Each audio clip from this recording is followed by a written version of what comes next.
What's up, friends? It's your boys GP with DeOrganized Media, bringing you another awesome episode of DeOrganized Nightly, where we get your favorite Giga Brain Astronaut Scholars into the same room, have an awesome conversation about Bitcoin news, world news, alpha fresh and hot off the presses, you name it, we got it right here on the live. We have some very interesting guests coming from Battle of Ada coming on to talk about their project, Greg Hale, and a couple of other Giga Brain Astronaut Scholars. So I'm really excited. These guys have a very, very talented portfolio of work, and I'm really, really excited to talk to them. It's blowing my mind. The amount of real talent coming onto the show these days is amazing, and I'm truly grateful to be able to spend some time and kick out some high frequency vibes with some builders on Bitcoin. So I have a short, brief news segment I do want to talk to our guests. I'm really excited. So, um, yeah, let's get straight into the news segment. I've got some bookmarks for you, so we'll do it just like this. And that is not GP's bookmarks, but that's not the bookmarks. Bookmarks are right. There we go. There we go. All right, now we're getting somewhere. We are getting somewhere. Okay. Gee, got this stuff going on. Probably about time GP clears out some memory and gets another stick of RAM. But anyways, from DGen News, new the Abstract X account is compromised. Do not interact. So if you go over to Abstract and you're trying to find the alpha at Abstract Chain, it has been compromised. Please be careful. Do not click any links that you're not familiar with. Anything dropping from their X handle is likely malicious. So take care of yourself, guys. And there's also some big news about 16 billion passwords being leaked from Google, Apple, and Facebook. We'll get into that a little bit too. Coming from the main Stacks handle at Stacks, introducing the new Stacks roadmap. And this was from May 20. I just wanted to rehash this because we are getting a little bit closer to the vote on SIP 31, which is a pivotal moment in the Stacks ecosystem where we are voting on whether or not Stacks will have an endowment that will allow us to incentivize different things, and give Stacks a war chest to help us grow. So let's see, Stacks value and economy, Stacks DeFi growth plans, ecosystem growth plan, block production and speed, toward trustless SBTC, POX5, driving STX value, and more. Check out the full roadmap and definitely go follow the main Stacks handle if you are not following the main Stacks handle to stay in the know about everything being built on Bitcoin via Stacks. Based builders built on Bitcoin via Stacks. There you go. Also from the main Stacks handle here from today, imagine being the largest Bitcoin layer in BTC deployed, where all BTC is secured 100% of Bitcoin's security budget. Wow, 100% Bitcoin finality sounds a little bit nice. Coming from the Stacks Foundation, and you can follow at Stacks.org, governance coordinators share an update on SIP 31 at Stacks voting timeline. Pending consideration advisory boards or CABs approval. The vote is expected to open Wednesday, June 25th, with a 2-week voting window closing on Wednesday, July 9th. More info there. So you can click here and it'll take you straight to a page with more info that you need about SIP 31. And definitely go follow the Stacks org handle. Coming from the Hermetica camp, and you can follow them at Hermetica5. You don't have to trust USDH. You can verify it. Real-time reserve data, yield dashboards, clear documentation. Everything is public. Everything matters. If you do not know about Hermetica, it is the first Bitcoin-backed stablecoin, native to Bitcoin too. It is a rune, so go check out USDH. I mean, for me, I want my stablecoin to be decentralized, and not only that, but you can earn very, very base yield on the Hermetica 2.0 platform. I think yesterday when I checked it, it was 11% on a stable. Zest AE USDC loans are out. So I imagine people are paying in and then swapping into, borrowing USDH against it and then staking it on the Hermetica 2.0 platform to earn some yield arbitrage there. So very, very cool there. Coming from the Zest Protocol camp, and you can follow them at Zest Protocol, the BTC-backed loans meta is about to take off. As more investors gain BTC exposure and prefer not to sell, borrowing against it becomes the more obvious move. Here are the early signs of narrative forming, and how Zest is positioning for it. So let's get into a couple of these real quick. Coinbase launched Bitcoin-backed loans just 6 months ago and already surpassed 300 million in active volume. Clients get a simple CeFi front end powered by the Morpho DeFi protocol. Behind the scenes, CeFi x DeFi synergies are only getting stronger. And as you can see, it's up and to the right with Coinbase BTC-backed loans. Cantor Fitzgerald, the Wall Street investment bank, just launched its BTC-backed lending program. Institutions can now borrow USD by posting BTC as collateral. Maple Finance, A well-known DeFi lender is already one of its first clients. Zest knows BTC is prime collateral and is positioning for a $1 trillion opportunity. It has already attracted 500 SBTC, with more to come once Stacks fully opens SBTC deposits. The first goal: attract as much BTC liquidity as possible for borrowing and collateral use.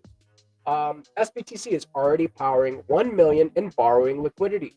As the Stacks roadmap rolls out tier 1 bridges and stables, SBTC collateral usage will accelerate. Zest is setting the benchmark for Bitcoin backed lending and is well positioned to lead as BTC DeFi scales. Man, I love this statement right here. I'm going to share that. But yes, I agree. I am the CM for Zest over there, and in the Discord, and I have plenty of activities and base stuff going on. Tomorrow we have Find to Earn around 8 p.m. ET in the Zest Discord, and you have a chance to win some prizes. We have daily rumbles, all sorts of cool stuff going on in there. So definitely jump into the Zest Discord. And I love this picture right here. It's so clean. From the Stacking DAO camp, and you can follow them at Stacking DAO. STSTX is now the main growth driver for Stacking DAO. Over 20 million STX have been converted into STSTX in under 6 months. But this is rapid adoption of Stacking DAO's latest LST isn't a coincidence. Here's why. And let's just get into some of why this is a coincidence here.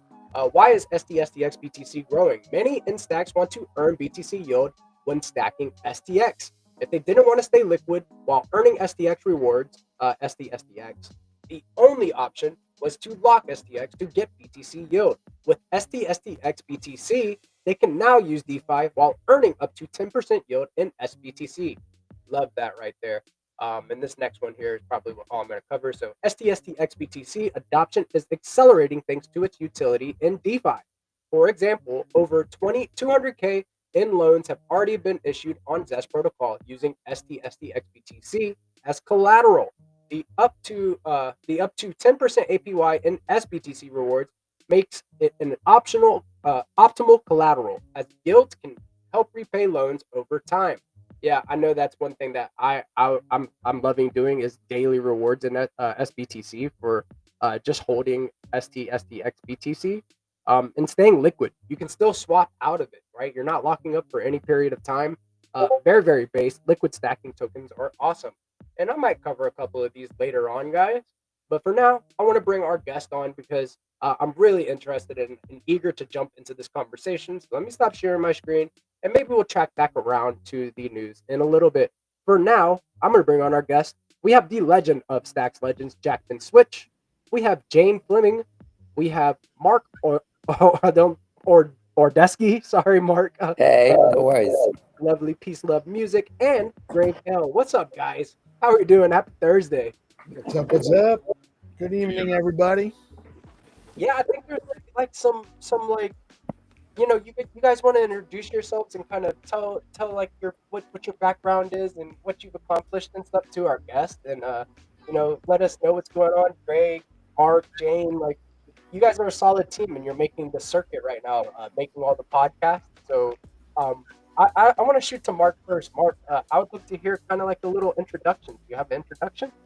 Sure, happy to. So I'm Mark Ordesky. I produce films and television primarily, and I'm partners with Jane Fleming, with whom I've been making films and television, both at the studios and then independently for the last 10 years or so. And we've made a bunch of cool stuff in film and TV with Greg Hale, although we've known Greg way back since his Blair Witch days, and even before I was shipping out to New Zealand for the Lord of the Rings. So this whole team goes way back. That's cool, man. So like you guys have like a good dynamic. I could tell like just from like you're talking and Jane's like, hey, you know, Greg's like, what's up? You know, so like I could see it. You guys go back. Mark and I have known each other a long time. I'm Jane. I'll get myself out of the way.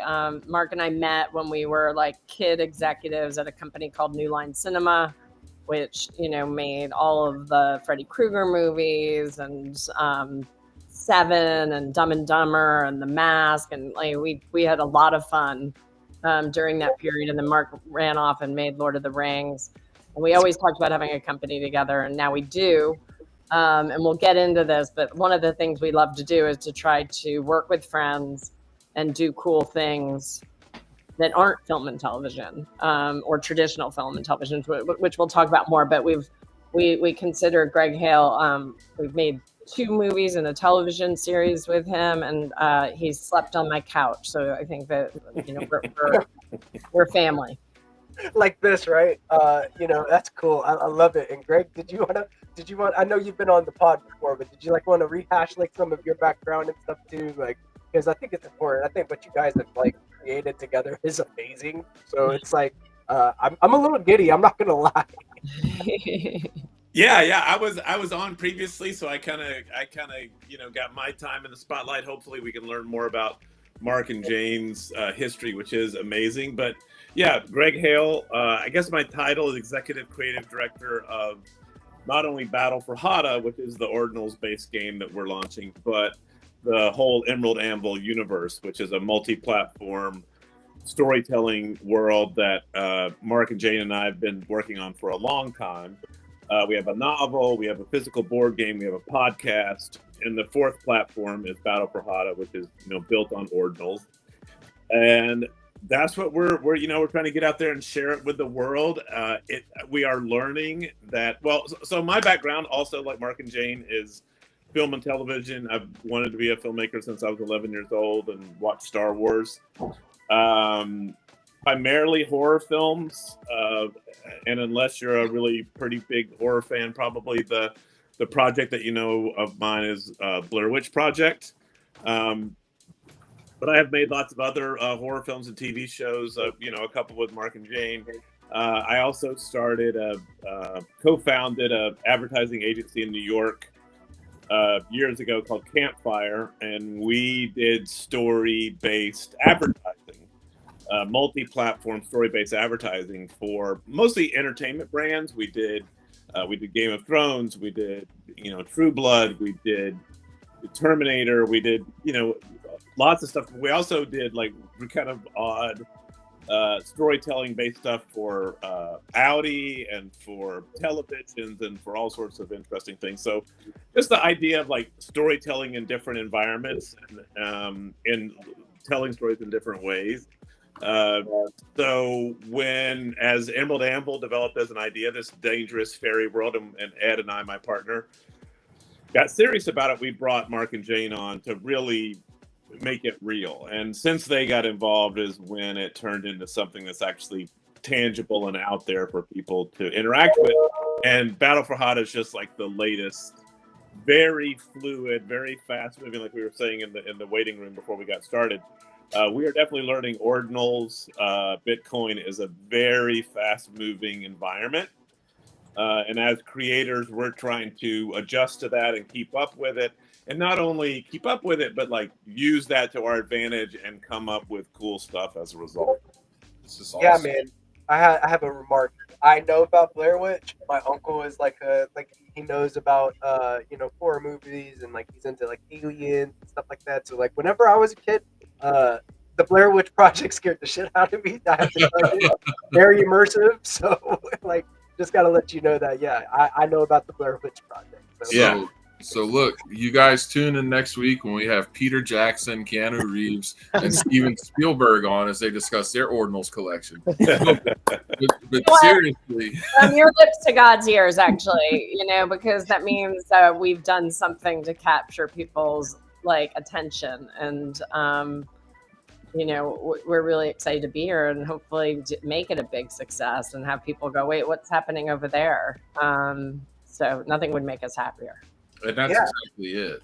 The fact that we're having this conversation right now is proof that is happening. When you've been immersed in the space for a while, to look at Battle for Hada and what's going on here, it's a big thing, right? And then as you become more immersed in this, you're going to find that not only is Bitcoin cool for what you're doing because of it's the ultimate medium for, say, collecting something because it's immutable and you can't counterfeit it and all of these things. But also, as you become more in line here, and you take your business and you put it more on chain, so to speak, that's where you're going to learn about, oh, okay, so here's my capital, and here's how I can allocate it, and here's how I can grow it, and here's how I can do these things. Like, this is the future. Like, that's the big takeaway here. And for the audience, that's what I want you guys to understand. Like, this is mass adoption happening in real time, and this just happens to be early. So yeah, this is really cool. Yeah, you guys are kind of trailblazing right now, right? Like, so, like, just from your backgrounds and like the projects that you guys have in your portfolio, right, that you have participated and worked on, like, this lets me like, exactly what Jack said. Like, it's happening in real time right now. Like, you guys are some of the first, like, coming into the industry to kind of experiment and to learn and get ahead of the curve. So, I think that's really interesting. Yeah, and it was interesting when Greg brought Emerald Andal, the whole universe, and we started talking about what the legs of the stool should be. I've said this a lot, so I hope it's not boring. But no, we knew a book was part of it. We knew some sort of family board game would be a part of it. Greg really wanted to do a creative storytelling podcast, and we had a fourth idea, and I'll let it. But it was sort of a mainstream idea. And I had met Nick Gentile, who created OwnerFi, and was like an early mover in the NFT space years ago. And I said, what do you think about digital collectibles? And Greg, at the time, I'm not sure you really you were like, what? And so we started looking into it because the idea of permanence, right, in storytelling, and permanence for a fan base to be a first mover and prove it. Right? Yeah. To be like, oh, if you could have had the first sell that Walt Disney ever did, right? Like, oh, I've got Mickey, right? And you can prove it out. Like, I was there first, and we think that interaction between like permanent storytelling and then permanent fandom is super cool. It is. And like the last episode when Greg was on, we kind of talked about that. It's like this is kind of like being able to have Star Wars toys that you can keep in the box forever, and they retain their value and grow in value, and still get to use them and still have it be a part of this immersive world. That's amazing. And your toy could potentially change the story. Right. Like that gets weird, right? Like that starts becoming fun. Yeah, I think that's really immersive and fun. Like the one that you collect could really change the story, and whenever you get into like that gets the collectors involved in a different way. It's not just like, people are holding on to it and it's appreciating in value because, like, of course the grade is not going to change. It's digital, right? So I love how, whenever we spoke about Battle for Hada with Greg, that was like one of the main points that we were talking about. Is like, the grade will stay the same forever, and that, you're getting the community involved. And I could see a community forming around this really quickly. Your Twitter handle is getting a lot of followers really quickly. And we just talked to Greg like a week or so ago. So it's really cool to see that happening in real time. Yeah, it's indicative of people being excited about the idea. And I'm gonna give you guys a little history lesson real quick too, because we know that Trio is going to be bringing Battle for Hada to life here on Ordinals. The co-founder of Trio, Bruffstar, about 4.5 years ago, roughly, he was the first person to ever take an NFT off of the Ethereum blockchain and bridge it over to the Stacks blockchain, right? And he was one of the first people to really make Ordinals a thing for normal people like us who aren't so technically able that they can fool with this stuff. So in that same way, because and when you're talking about time frames, that's a really quick time frame. What you guys are doing now, what this is going to look like 4.5 years from now, it's going to be a completely different story. Not only are you going to be able to do more than you even realize you can, it's kind of like you're kicking open a door and you're giving people, some people need permission, right? Like, I think it's almost like a subconscious thing. People need permission to explore new concepts and new ideas. They need a reason. And you're going to give a lot of people permission to learn more about Bitcoin, to learn more about ordinals, you know, all of these things. And that's what was immediately so fascinating. I think that's what the audience is going to find fascinating as they learn more, not just that aspect of it, but you're taking this concept and you're going to create this whole experience around it. So for maybe like the new people in the audience who missed the last episode, by the way, go back and watch the last episode. But could y'all just kind of go into what Battle for Hada is going to do, what it's like, just a little conceptual stuff, a little rewind? Yeah, I mean, I could do my puppet show again. I'm getting good at my puppet show. So Battle for Hada, right? Takes the dangerous fairy world of Hada and divides it up into hexes that you can buy. And basically, the story is you got some fairies who hate humans and some fairies who like humans, and they fight each other. And we're gonna bring that war to life initially by selling hexes of land, right? Different kinds of hexes, different biomes, cities, portals. We've got 14 different kinds of biomes that they are. It's all going to be unique actual pieces of hex. It's all going to be unique. And then you're going to have different attributes on those hexes that give you different amounts of glim, right? Which is the magical power on Hada. So the initial thing is you're going to buy a piece of Hada. You're going to own that forever. We are going to connect interactive storytelling to that directly through Discord. But we're also, and this goes to the fast-moving part of it, we're learning so much about what you can do with ordinals, and then also what kind of behaviors the ordinals community want to participate in.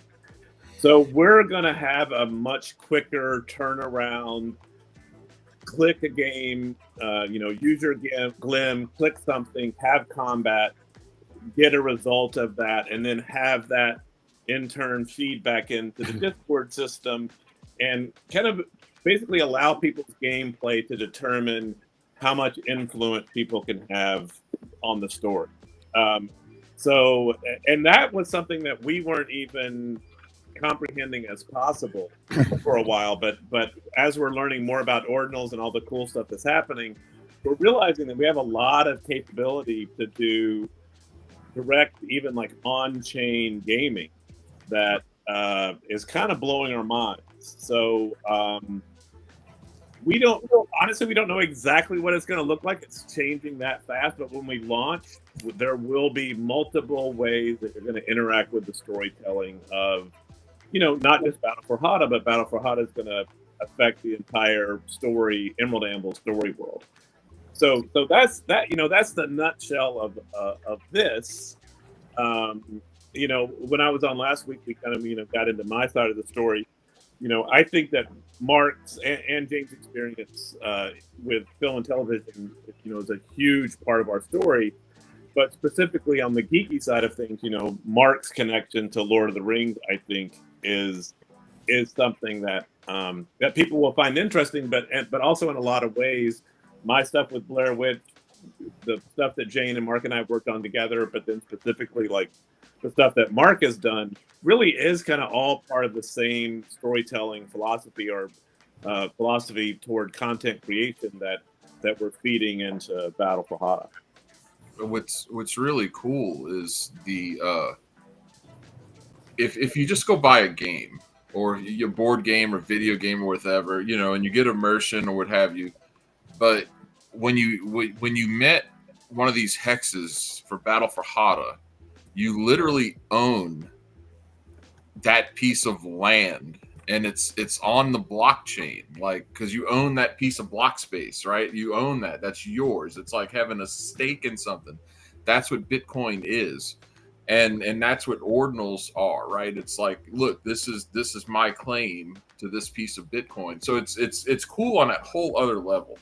And think about it. I think I said to you when we saw each other in Vegas, but like if you could have owned Winterfell before Game of Thrones was even a book, right? And then as the story unfolds, you realize, oh, I own Winterfell. Your hex, the amount of value that hex has without you even knowing it, at least initially, is pretty phenomenal.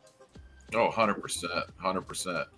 And Mark, obviously, it's hard not to fanboy over, someone so intricately involved in the production of one of the greatest trilogies of our lifetime.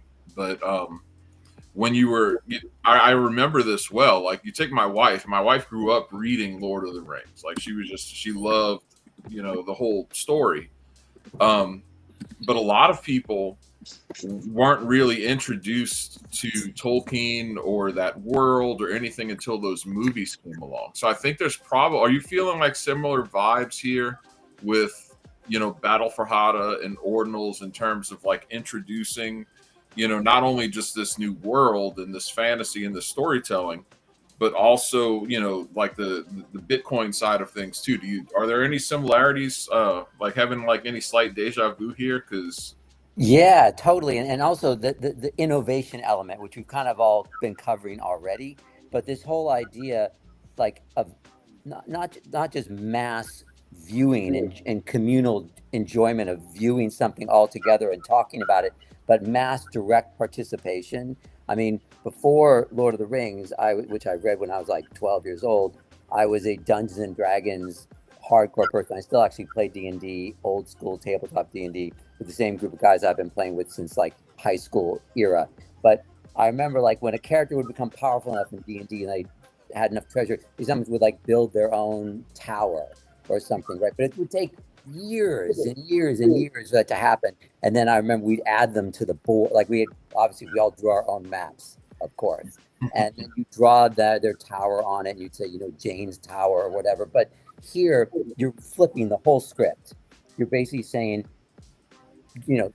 take your claim now, watch the story unfold, and actually see how where you're set on the board influences it and actions that get taken, which we think is cool, particularly in the books and really in all the media elements of it, for sure. But innovation is the key thing. Lord of the Rings had so many, apart from the great elemental story and the brilliant filmmakers, there were crucial innovations on those movies without which it wouldn't be what it was. Like critical technical innovations that were beyond cutting edge at that time. And that's where Ordinals, I mean, I feel like I'm on one of those hockey stick shaped curves, people talk about in accountancy, like where it goes like, like right up. So I find it exciting every day. Well, that's why it's so hard to like roadmap exactly how this is going to play out, because the innovation comes at lightning speed in this space. Yeah. And it's great about meeting you guys and meeting everybody has been incredibly generous of spirit. Yeah. And incredibly supportive of what we're up to, which you never know, right? It's like come into a place that people have been and people have been so welcoming and we've learned so much, and we really want Battle for Hada to succeed and be everything it can be, because the well goes deep. But I hate to threaten you guys, but if it doesn't work, we're going to be back with something else, because we really love it. Don't threaten me with a good time. But look, here's the way I see it. And by the way, like that must have been crazy for you, Mark, to like be such a D&D fan and then get to work on like the inspiration of so much modern fantasy. Like I guess that must have been a really cool experience. It was unbelievable, beyond count. Like when we would shoot things on the backlot, right? Like like Minas Tirith, which is obviously a huge epic. It's both a real location, it's a miniature, but also we had to build giant sections of it, right, where the actors could interact. And sometimes on a lunch break, I would just take my lunch and go sit on the edge of the edge of the set of Minas Tirith, right? But in my mind, there's no difference. You get these kind of insane peak moments. We shot in places where you couldn't even build roads.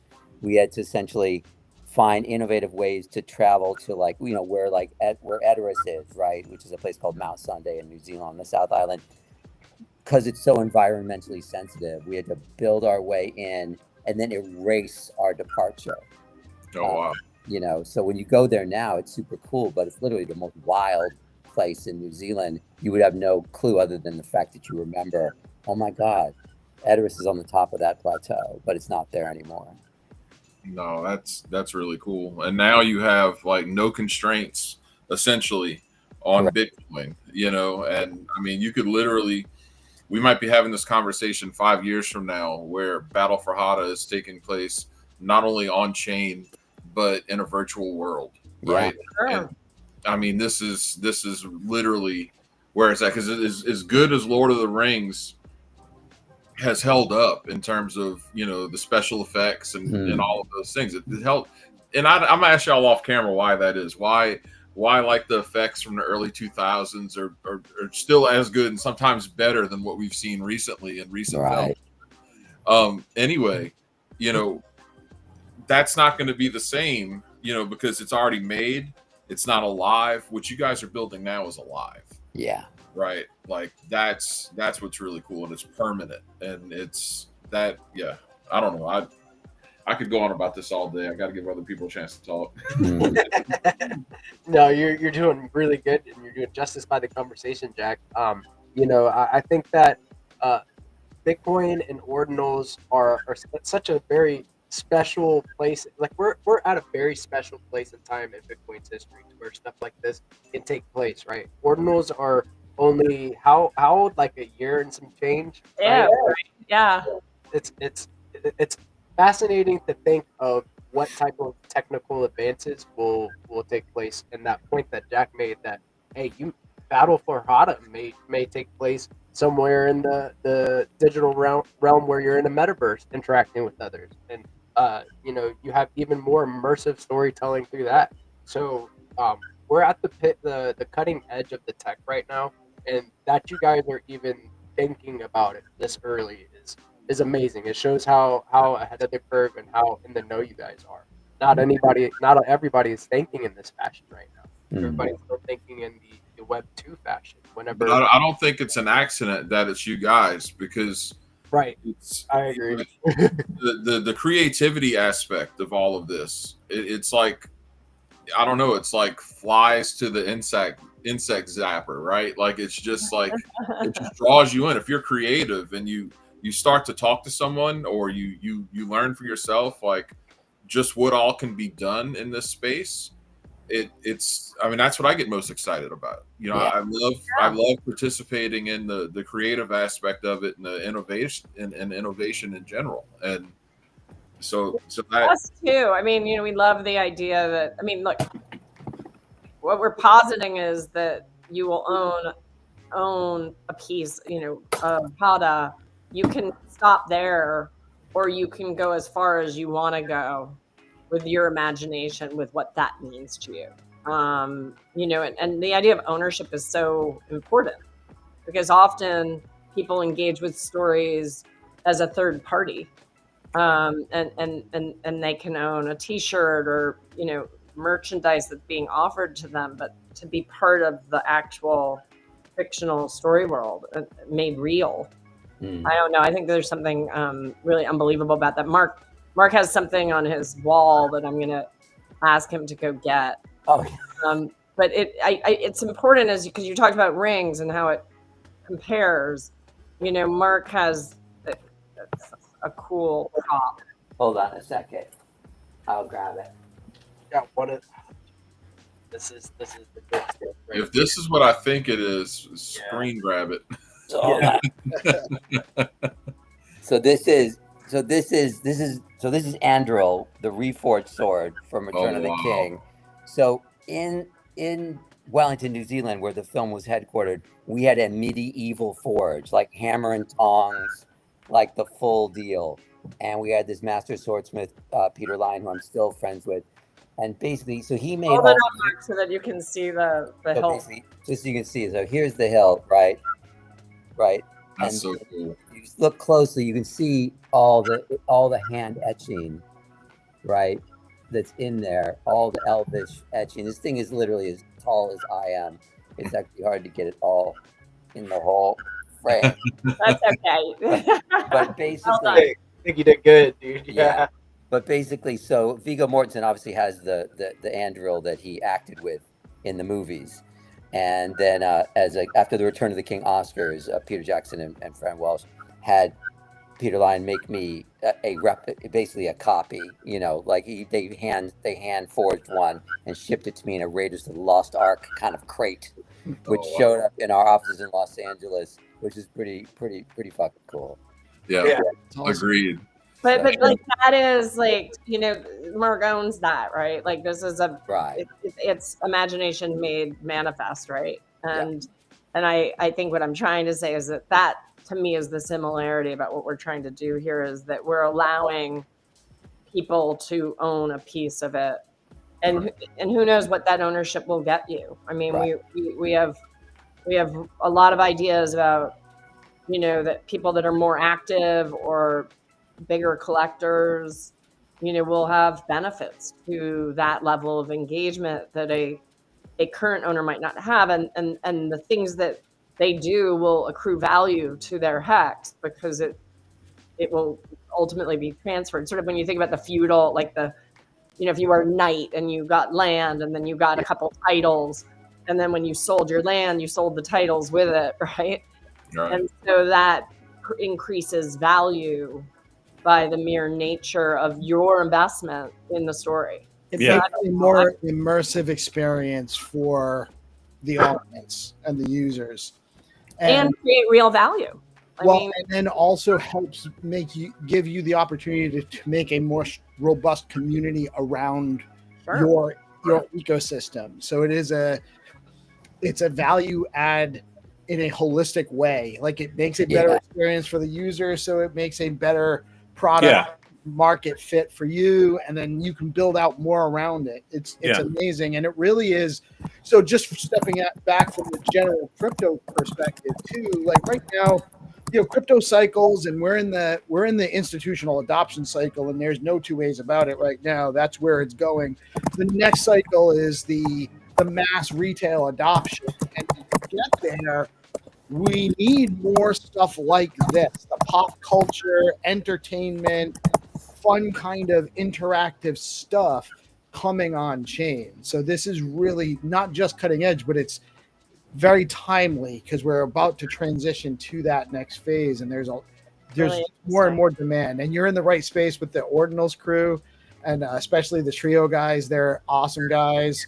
You know, a lot of the Stacks community and the Ordinals communities are very, very like interconnected. So good stuff. Everyone's here for the right reasons. You know, it's on Bitcoin, and that's important. Some people may not really realize the difference, but it really is a big difference being on Bitcoin and or in the Bitcoin ecosystem versus just on crypto. Yeah. Right. Yeah. I mean, we it's funny, and we feel very blessed that we didn't find the right partners in the NFT space when we first started. Yeah. And Nick Gentilla, who was part of our tribe, was really like, nope. And then he met the Trio people, and he was like, guys, you gotta meet. Yeah. It was like a burn on. I mean, we just fell in love immediately. They understood what we were up to. Yeah. We understood them and it just was a perfect mutual self-interest kind of love fest. Yeah. Yeah. Well, and unfortunately, I have to hop in a little bit, but I do want to tell, because we're talking about adoption, and you know, in a way, it almost feels inevitable to me that this kind of technology is going to become completely integrated into how entertainment works. But the story that I like to tell that I really didn't realize until we were in Vegas and I was talking to people was, you know, Blair Witch had one of the first, if not the first, websites for a movie. And that came about because Ed and I are children of Star Wars, right? So we never thought about stories as just a movie, right? Star Wars stuff was a movie, and the video games and the comic books and action figures and all that kind of stuff. So for us, Ed was able to program websites, which was a rare in 1997. But just that as a platform was like felt natural for us as a place to tell part of the story, right? We knew that we had the story that we were going to tell in the movie, but we also knew that we had all this like backstory and information that we wanted to share with people. And we were just like, oh, we'll just tell it on the internet, right? We'll just have a website and we'll just tell this part of the story on the internet. And we weren't doing it like, oh, let's be innovative. We were looking at it as a storytelling tool. And so for us, it just felt completely natural to tell part of the story that worked on the internet, to tell it on the internet. And that worked out really good for us. And obviously the internet and websites and that kind of stuff that is a part of how entertainment works now, right? There's no entertainment property that doesn't have an internet component. I mean, period. Right. And as I'm learning more about, starting with NFTs and now Bitcoin and now ordinals, and the more we learn about ordinals and all that capability, to me, it feels exactly like I felt about the internet in 1997, which is like, this is just a natural place that you're going to tell stories, right? It's a perfect tool. Not every story and not every part of every story, but certain parts of certain stories are just custom made for a technology and a community like ordinals, right? So I just find it, super exciting, like in the micro sense I'm super excited about what we're going to do with Battle for Hada, but I'm super excited, like you guys are always talking about, like that mass adoption, right? I'm super excited about when other projects come in and you start to have more of an interconnected, ecosystem of entertainment properties that are all connected on ordinals or something like it. So I find it super exciting, again, super excited about Battle for Hada, but also just super excited to watch how things change and grow in this space because it's happening so fast. Yeah, it's very, very, everything's more and more. I mean, as we get older, and I know I'm of the older side. I'm on the downward slope, So you know what? Things are changing fast there too. We might live forever. Well, but it just keeps getting faster and faster the older I get, and to an alarming degree, it's starting to seem. And with AI and how rapid that's iterating, and crypto and all the the tech, it is really becoming exponential. So, but we're on the bleeding edge. You guys are really building some very interesting things. You've come along and integrated something new with a kind of an already established niche genre. Like there's a ton of people that are interested in the fantasy genre. So it's a really great marriage, I think, too, because you have the idea of like people into fantasy genre stuff are very communal already. Like there's a community. They like to engage. They like to talk about all that, they like to get nerdy and geeky about all the details. And so they also are a good fit for this genre of users too. Totally. Absolutely. I mean, I think fantasy, I know there's all sorts of role-playing games, but fantasy role-playing games definitely, dominate the role-playing world. So like you were saying, role players, like, because I've been, playing Dungeons & Dragons since, 1981. So you're kind of trained as a fantasy fan, who gets into RPGs as, interactive storytelling is part of fantasy, right? Because that's really all Dungeons & Dragons is interactive storytelling with some math and some dice, right? That's really what it is. And what we're doing in Battle for Hada, emulates that, but then also connects it to the core content that's fueling it. I don't know. It's super cool. Unfortunately, I have to hop off, but really Mark and Jane have way better stories than me anyway. I don't know, man. You had the puppet, the first ever puppet show on DeOrganized. I love it. We have about 300 or 400 episodes, and that's the first time we've had a puppet show. There you go. I dig it. So much and hopefully we'll be on again because like things are changing so fast that I think we're going to have lots of stuff to announce, and obviously as we get closer to launch, we'll definitely keep you guys in the loop for sure. as we get closer to launch. But I super appreciate being on again. Oh, it's great to have you. We do it Monday through Friday. We have the night show and the morning show. We love having good guests, fun people to chat with about stuff, and you got a really interesting project, so we're happy to have you on. All right. Sorry I got a bolt, but I'll see you later. Later, Greg. Thanks for joining us tonight. I want to take it back to something you said, Jane, because it's very important. When you're talking about, showing love to your community by, enhancing their experience through their ownership, that's a winning formula. Like, well, and it's a little, it's a real freedom for us, which Mark knows well. We've made tons of content for big multinational corporations. Obviously, we've been able to engage with the fans of our stuff in the best way we can, but inevitably, because we don't have control over the intellectual property, we get somewhat limited in how much we can offer up to our consumer. And we had a situation, I'll keep the product anonymous, but we had a situation where we had 3 million fans, right? It wasn't big enough for the multinational, but 3 million, like rabid fans of this thing. And had we had access to them and to the intellectual property, we would still be in community with them right now. We would absolutely, and it would have been actually a sustainable business for everyone involved, like for the fans, for us. We could have created a real ecosystem. And I like to say, when's $1 million not $1 million? When you only want $1 billion. Right. And the multinationals don't care. I mean, they care about big audiences, but at some point, it's not worth their time.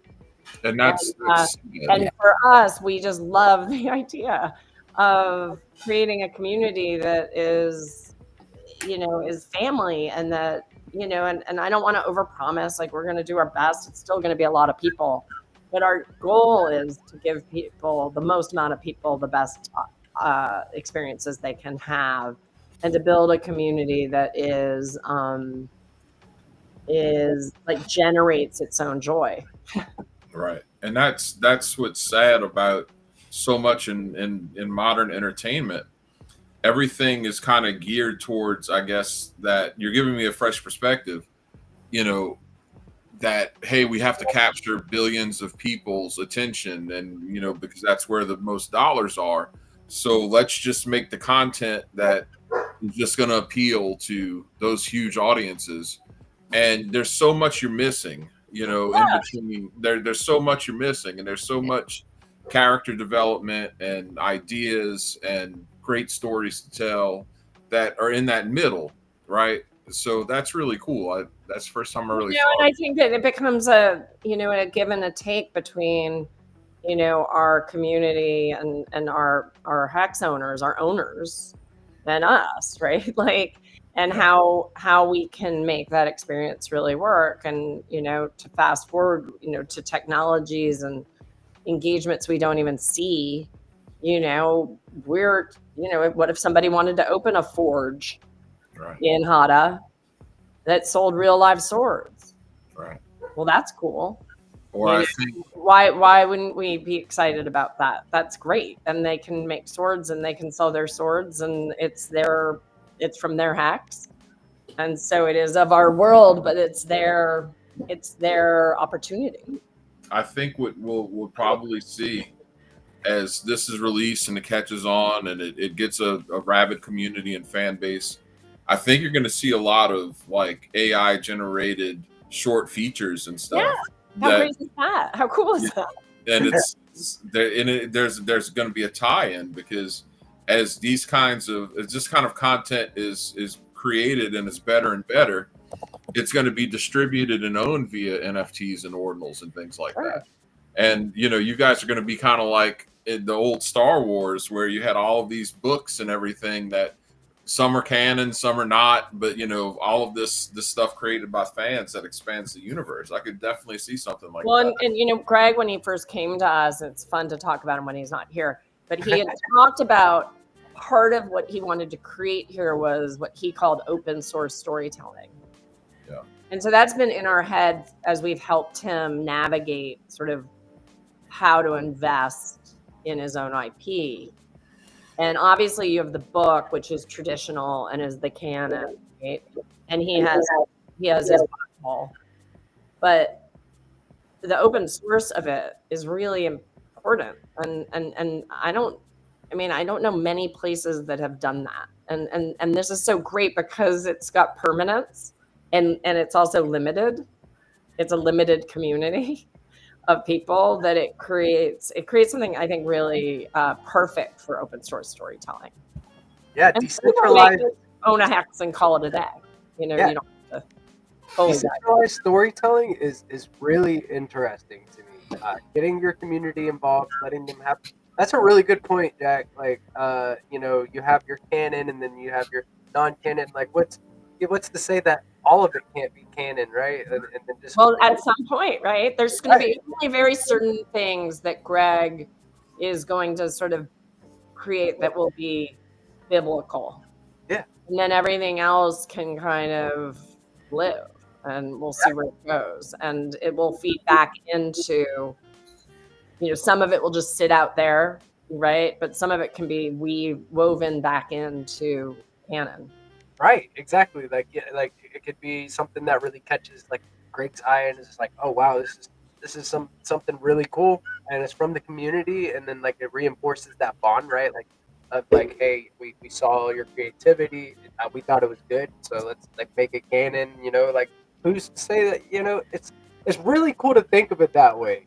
You're owning a piece of the story before it unfolds, and then also you have an opportunity to create with that piece as well, like your own thought patterns and what you want to see out of the world. So I think that's really cool. I think that's really ahead of the curve. Well, we hope it's almost so ahead of the curve we can't even almost see it. Do you know what I mean? So it's like we're starting real simple. I mean, very soon we're going to be releasing a Dominion picker to people so they can start figuring out where they actually want to buy in Hada, which we will do before we mint so that people have a sense of what they might want, like whether they're human or anti-human, whether, you know, like what their personality like would make the most amount of sense. Right. And, you know, they can go against type if they want, but, you know, it will at least be a fun way for people to understand the communities that they're going to be buying into. And, you know, there's can be alliances and, you know, we've got ideas on different levers that we can pull and different titles we can give people, like we were talking about earlier. You know, contests, which we will call probably something different than contests, but we'll, you know, we're still sort of ideating on all that stuff. Yeah, I'm excited for HadaCon, right? Like when HadaCon, I'm already screaming for it. Absolutely. Or, you know, I mean, we, you know, it's like, what's our butterbeer? You know, I keep asking. There's because, you know, there is something that sugar is their drug of choice. Okay. So there are what is it? America's as well. So Yeah, but it's called something. Anyway, I don't have our artist on the line, but it's called something great. I can't remember what it's called. I'm excited. You know, like the lore, those details. Like I'm an NFT artist, so like I'm kind of creating the lore behind my NFT collection, right? My NFT collection exists on Stacks. It's called, and I'm creating the Gigaverse. So that's one of the things that I'm doing, and like so this all resonates with me. Like I want to get the people that own my NFTs like involved in the storytelling. I want to get other artists involved in the storytelling. Like it reinforces that community aspect of it that you can't like replicate. You know, it's really fun.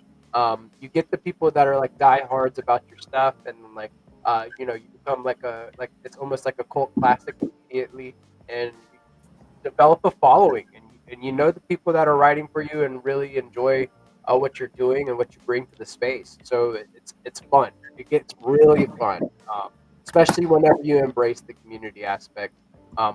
I can see like being in the Discord and there's different roles for holding different things or different alliances, and then there's gated chats for the the hexes that you own and stuff like that. It gets real deep very fast. The technology is already there for that, but who's to say where we'll be in 5 years and what it looks like? So Yeah. bullish. That's what I call that. Now. Yeah. No, this is really cool, guys. I think that going with Trio to do the Mint is very smart. Trio is excellent. We really like them as humans and as professionals. What you find, and I don't know if you've fully digested this yet, but as you were like saying, you were having a hard time in NFT world finding the right partners, and then it clicked when you got the Trio. That's not an accident. Like there's a difference in ethos when you get to like Bitcoin based builders. It's like a deeper well, so to speak. You know that y'all definitely chose well. Yeah. The idea is great regardless, but doing it on Bitcoin is like going with Trio is the right move. And so what's next? What can we look forward to in the coming weeks and months? Well, the first thing that'll be coming is this Dominion picker, which we are probably going to launch in the next week or so, assuming it's not glitchy. And we're going to test it a few times.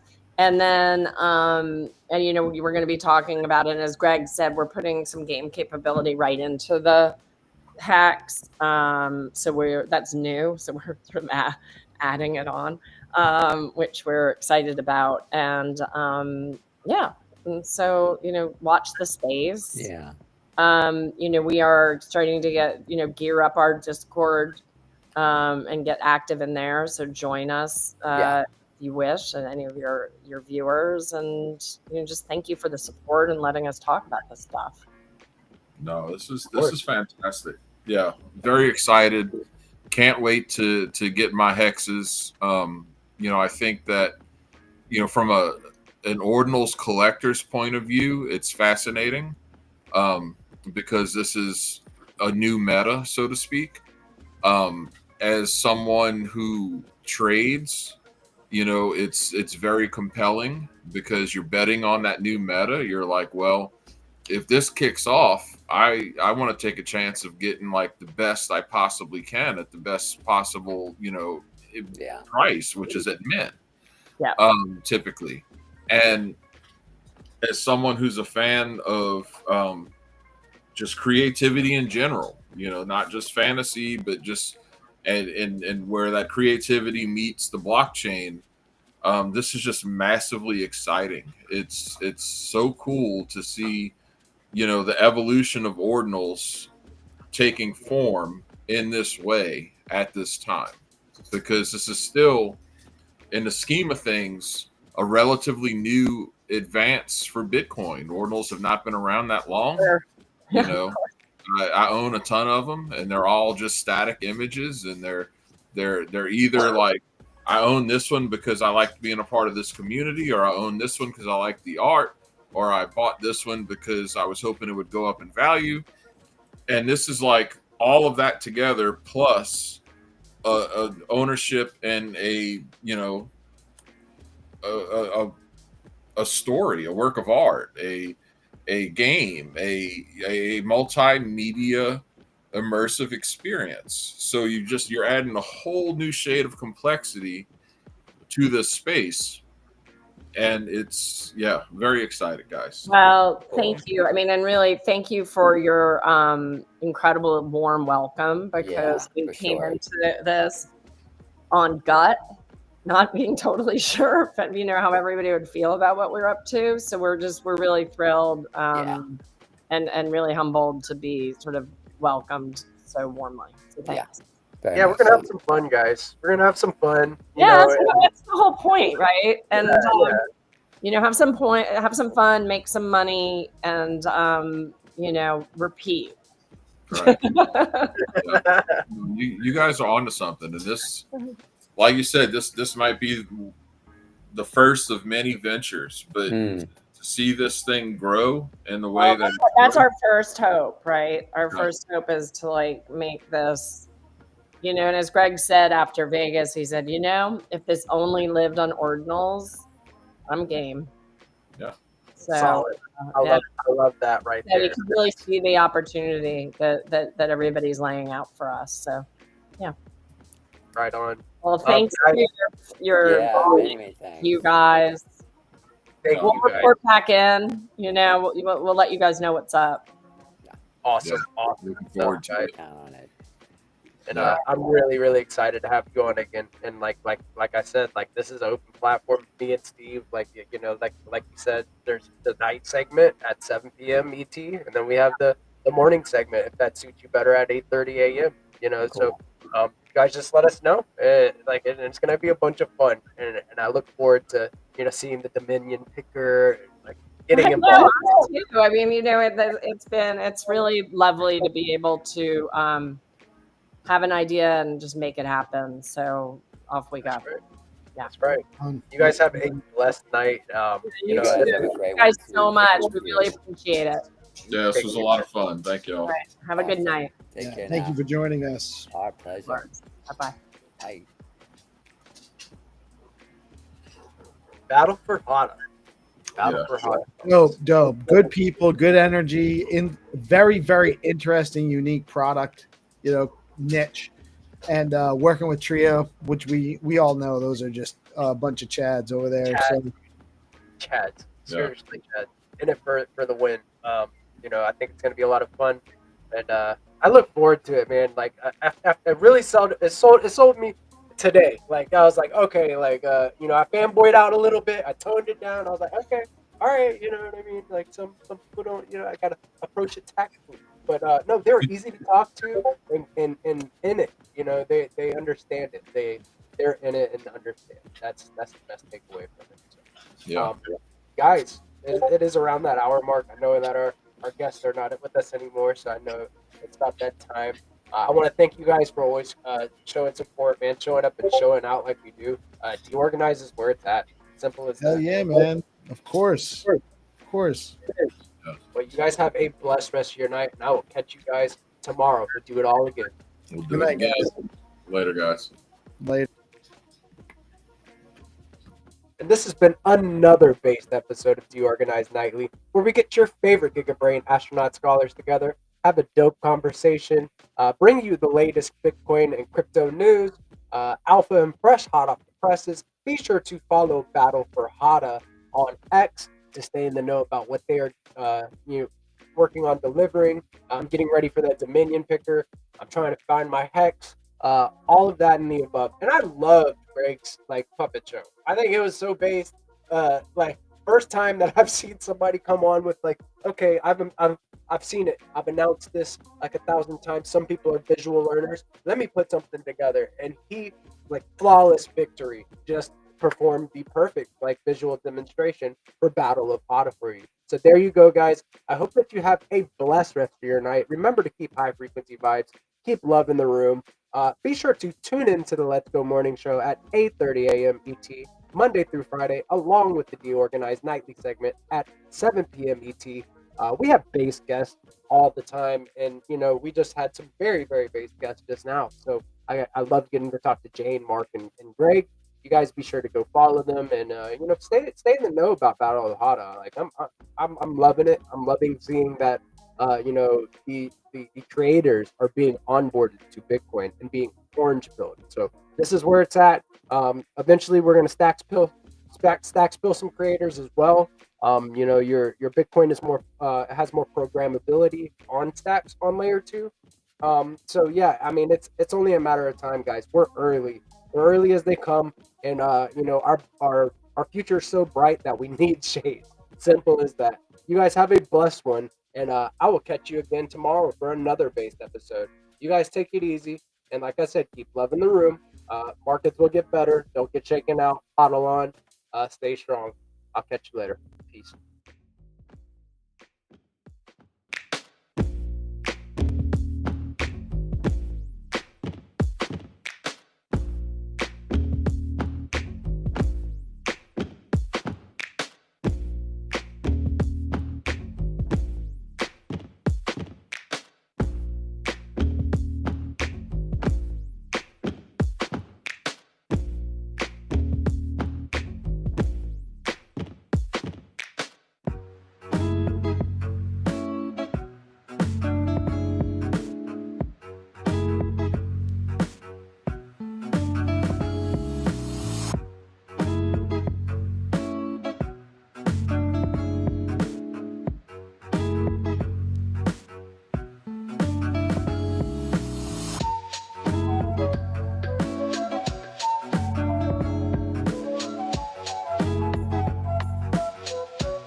You guys are bullish about Battle for Hada too, right? And can't leave the stream. Same. I'm just big bullish. You guys go out there and follow Battle for Hada. Simple as that. Let's go.